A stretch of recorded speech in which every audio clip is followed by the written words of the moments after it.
Iggy Azalea was the name on every tongue in 2014, but then some unusual happened, and the world turned on Iggy Azalea. Why her career was sucked? Did she had scandals, feuds, or something else that had sudden collapse? Let's find out in detail. Amethyst Amelia Kelly fans called her Iggy Azalea was born on June 7, 1990 in Sydney, Australia, but her roots took hold in Mullumbimby, a tiny town of just 3,000 in New South Wales. She didn't born as rich, instead her parents were struggling. Her father, Brendan, was a painter, while her mother, Tanya, cleaned holiday homes to keep the family afloat. In a June 2014 Cosmopolitan interview, she said, "Mullumbimby was suffocating like a prison. Dream too big, and they'd crush you." By 11, she was struggling with depression, an outsider in a world that didn't get her. You know how hard it is to survive for life in such a terrible condition? But she did.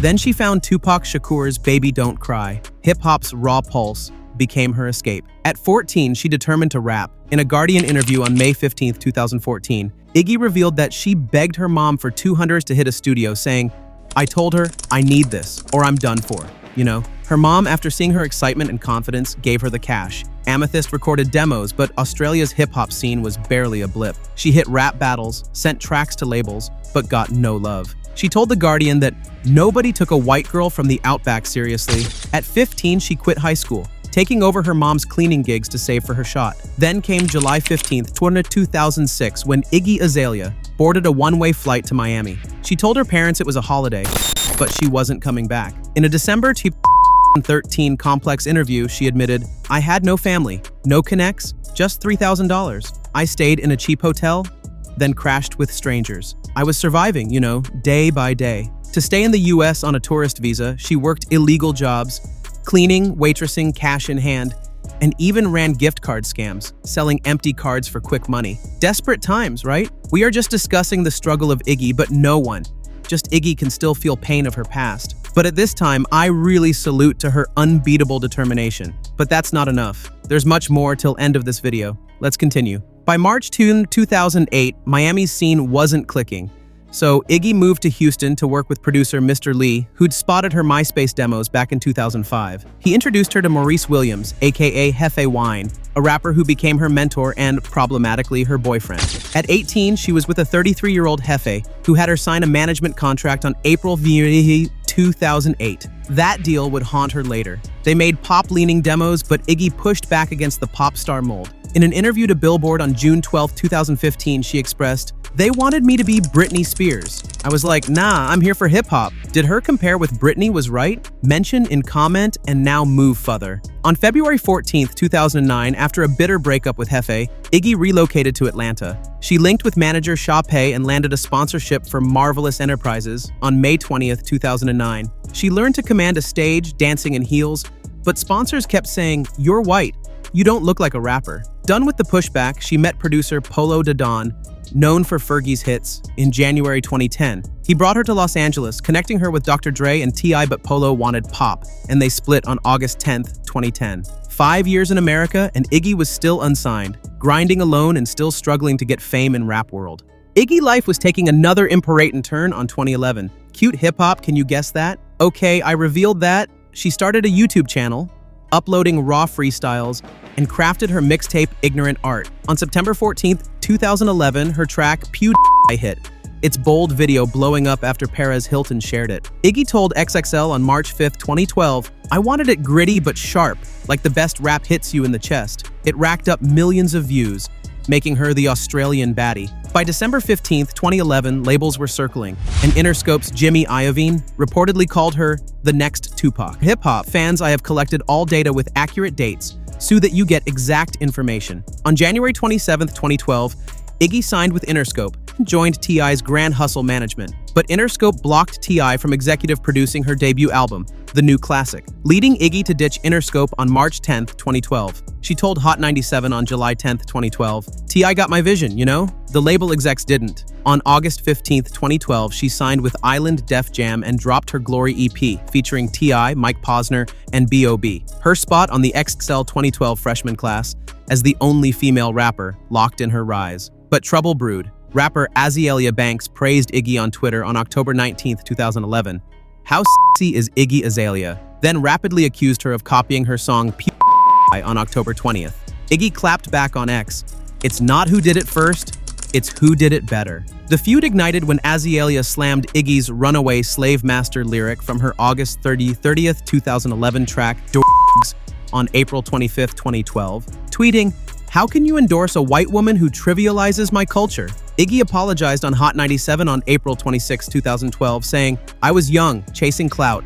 It was wrong, and I'm sorry." The conflict lingered, then starts 2013 when Iggy gained traction. Her single Work, released on March 7, 2013 with its striking desert video, hit at 54 on the Billboard Hot 100. Bounce and Change Your Life with T.I. popped off in the UK and Australia. She toured with Nas and Beyoncé, but Island Def Jam pushed the new classic from October 2013 to April 2014, citing her tour schedule. Iggy told The Guardian that the label controls my life. It's suffocating, you know? On February 5th, 2014, Fancy featuring Charlie XCX changed everything. Its Clueless-inspired video and catchy hook sent it to at 1 on the Billboard Hot 100. Her Ariana Grande collab Problem hit at 2, making Iggy the first artist since the Beatles to hold the top 2 spots. She broke Lil' Kim's record for the longest running at number 1, won by a female rapper. Black Widow, penned by Katy Perry, and featuring Rita Ora, dropped July 8, 2014 and hit at 3. The new classic, released April 22, 2014, debuted at number 3 on the Billboard 200 and went platinum. Iggy earned 4 Grammy nominations and was engaged to NBA star Nick Young. She told Billboard in a short interview on June 20, 2014, "This is my dream come true. Nothing can stop me now." But 2014 also brought the storm in her life. On September 17, 2014, Hefe Wine tried to sell an alleged explicit tape of Iggy to Vivid Entertainment and claimed rights to her early music, citing their 2008 contract. He filed a divorce petition alleging a common law marriage. Iggy sued for copyright infringement and forgery, settling on July 15, 2015, with a small payment per TMZ. In an interview, she said, "It was a disgusting money grab. I had to move on." Cultural appropriation charges hit hard. Critics slammed Iggy's southern rap accent as inauthentic for a white Australian. On December 3, 2014, she told, "I learned to rap in the South, surrounded by those flows, you know? It became my voice." Social media wasn't convinced. An ex-post from December 10, 2014 read, "Iggy's accent screams Atlanta, but she's Australian? It's fake." Azalea Banks told Hot 97, "Iggy's Grammy nods are an insult to black culture. She's not better than any black female rapper." Iggy responded on X, "Plenty of black artists are thriving. Your bitterness is your issue." At the BET Awards on June 29, 2014, Nicki Minaj said, "When you hear Nicki Minaj spit, Nicki Minaj wrote it," sparking speculation about Iggy's ghostwriters. Iggy hit back on The Breakfast Club on July 2, 2014. "My writing credits match hers, you know? I write my verses." Nicki's barbs flooded X with memes like, "Iggy's a culture vulture, not Nicki's level." Iggy's X responses fueled the chaos. Her ex-publicist Brian Scully wrote in a June 15, 2015 blog post, "She swapped strategy for confrontation, sinking herself. Everything was going against Iggy." Snoop Dogg posted an Instagram meme on October 13, 2014, comparing Iggy without makeup to Marlon from White Chicks. Iggy hit back on X, "Your bodyguards ask for selfies at my shows." Snoop's October 14th video reply was brutal, but T.I. mediated, and Snoop apologized on Instagram on October 15, 2014. "I just got off the phone with my homeboy Tip, the king of Atlanta, and it's officially over. No more bad talk. I apologize. Yeah, I apologize. I'm sorry. I won't do it again." Iggy's Grammy losses on February 8, 2015, and Azalea's Black Lives Matter critiques kept the heat on. Iggy told Elle Canada, "I wasn't dismissing the movement, just Azalea's vendetta, but it got twisted, you know?" In 2015, Iggy's world collapsed. Her Great Escape tour, set for April 2015, was delayed to September on March 10th, amid reports of low ticket sales. Billboard noted 20% of seats sold in some venues. AEG Live disputed this, but Iggy canceled the tour on May 29, 2015, citing mental exhaustion. She told Vanity Fair in July 2015, "The internet's hate felt like a personal attack. Like they despised me for being white. Macklemore dodged this." Her Britney Spears collab, Pretty Girls, released May 4, 2015, flopped. When a fan tweeted about its failure, Iggy replied on May 19, 2015, "It's tough without promo or TV spots. I'm just featured." Britney's fans saw shade, and Britney tweeted on May 20, 2015, "Vegas is calling. I've got shows." Iggy was dropped from a Pittsburgh Pride Festival on June 13, 2015. T.I. cut ties on September 2, 2015, telling The Breakfast Club, "After Q-Tip's critique, I couldn't protect her. She undid my work." Iggy, blindsided, tweeted she was still signed. Her personal life tanked when a March 30th, 2016 video leaked of Nick Young admitting infidelity. Iggy ended their engagement tweeting, "I saw him on security footage with other women in our home." Her album Digital Distortion, teased with Team on March 18th, 2016, peaked at 42, was delayed as she rewrote songs. By 2017, Digital Distortion was dead in the water. Singles Mo Bounce and Switch flopped. Iggy vented on X, "Def Jam's ignoring me?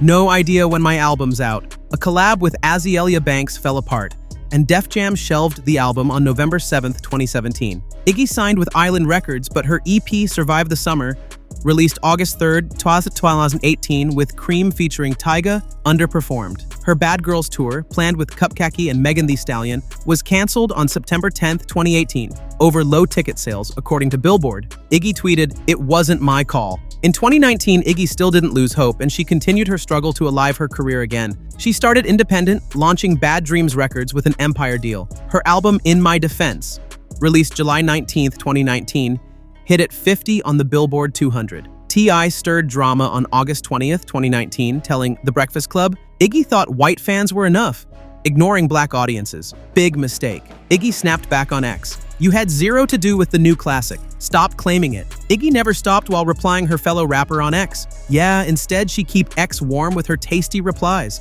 Her single I Am the Strip Club sparked blackfishing accusations over her makeup and wig. She told Variety on July 15th, 2021, "It's the same foundation I've always used, you know? This outrage is nonsense." On August 13th, 2021, Iggy dropped The End of an Era and announced her retirement, telling Billboard, "The scrutiny's too much. I'm making music for me now, not to fight haters." Because she get hate instead of respect from fellow rappers. In 2022, rumors of a Tory Lanez-produced comeback emerged, but his December 23rd, 2022 conviction for shooting Megan Thee Stallion ended it. Iggy clarified on X, "My letter was about his character, not the case. I'm for reform, not drama." Her single Money Come flopped, and she shelved her fourth album, posting on X on January 3rd, 2024. "The passion's gone, you know? I can't keep forcing it." She now earns millions on OnlyFans and raises her son, Onyx, born June 10th, 2020. Hip-hop fans? Was Iggy an industry plant? What you think? But her hustle says no. From cleaning houses at 15 to risking it all in America at 16, her journey was raw, captured on MySpace and YouTube. Ignorant Art in 2011 wasn't a label concoction, but her rapid rise, polished pop rap, and heavy label push raised eyebrows. An X post from unknown fan described the situation more better. Iggy had bars, but her label turned her into a trend-chasing caricature. X post. Her southern accent and the Dodrigs lyric fueled doubts. Azalea Banks told Hot 97 on December 18th, 2014, "Iggy's pop dressed as hip-hop, not authentic." However, her defenders say she was caught in a cultural shift where authenticity ruled. Iggy told Vanity Fair in July 2015, "They tore me apart for not being American. It felt so unfair, you know?" Her X feuds with Azalea, Snoop, and Britney's fans kept her in the spotlight for the wrong reasons. T.I. said on The Breakfast Club on August 20th, 2019, her exposure drowned her music. As a white female rapper, Iggy faced harsher scrutiny than Nicki Minaj or Macklemore. And tweet in favor of Iggy was, "Iggy got judged harder for being a white woman in hip-hop. Double standards." At 35, Iggy's at a crossroads. Her music career's on hold, her focus on motherhood and a thriving OnlyFans venture. Her January 3rd, 2024 X post was raw. "I'm happy, but music doesn't spark joy anymore." Could she return? But she'd need to rebuild trust and navigate a new hip-hop era. An unknown analyst said, "Iggy could drop fire, but she's gotta be real, not a trend chaser." Iggy Azalea's saga is one of ambition, resilience, and brutal scrutiny. She reached heights few touch, only to face a fall few could withstand. Was it her missteps? Or was she a scapegoat for a culture wrestling with identity? Tell us what you think below, yeah? If this story hit you, subscribe for more deep dives into music's untold tales. This is Iggy Azalea's rise and fall, a star who burned bright, then faded, but whose story still echoes.